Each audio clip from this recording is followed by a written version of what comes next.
Южной Осетии не найдется ни одной семьи, кого не затронула бы Великая Отечественная война. Ни одного дома, из которого на фронт не отправился бы член семьи. В семье Бедоевых также хранят память. На фронт из этого дома в далеком 1941 году отправились 4 брата, и лишь одному суждено было вернуться. Пирус, Алексей, Шалико и Давид внесли свой вклад в дело победы над фашистской Германией.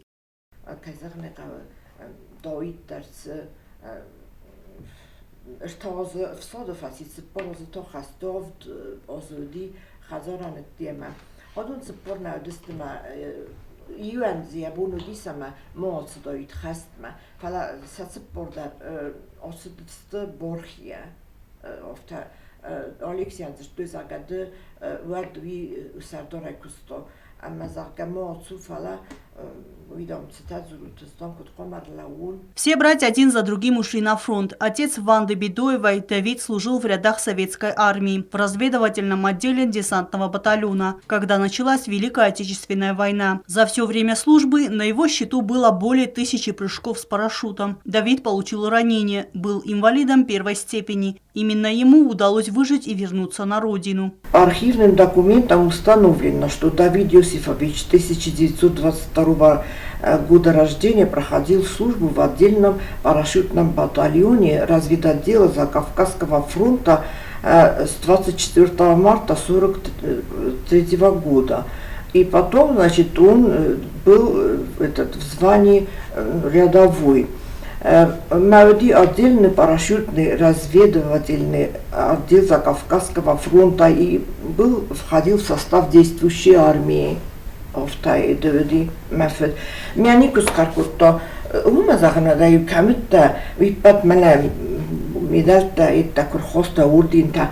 Вот загни камитта мастёвта с дома никто скарканзина нуман мадом столинан хосроттун. Пирус и Алексей Бедоевы отправились на фронт практически в одно время. Погибли во время боевых действий в районе Керчи. Однако даже после войны братьев долгое время считали без вести пропавшими. Удун еще хашидас маумсасты немцакта котакум ботортума всех расстреляли. Напала офта мох санамотом куд барагай фисафт одамел фаластай бидмакун фестон подурск мават кешмадарницы дестан нахисастай фиттон. Младший из братьев Шалико отправился на фронт вслед за братьями. Перед отправкой он посадил плакучую иву рядом с домом, как обещание вернуться обратно на родину, но его желанию не суждено было сбыться. Шалико служил на Украинском фронте. Он долгое время числился без вести пропавшим, пока в 1983 году его останки не были обнаружены в братской могиле. Спустя 40 лет в украинском городе Золочеве во время прокладки теплотрассы были обнаружены останки советских воинов. Экспертам-криминалистам с трудом удалось восстановить записки, обнаруженные в солдатских медальонах.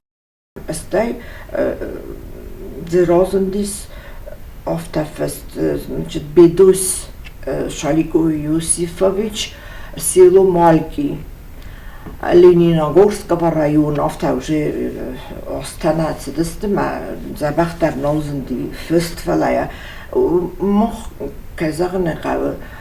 Beforstom gozit kod festudioftama випадя возотом село Мамула Лениногорского района ма Бедоев Шалико Иосифович 1920 года рождения.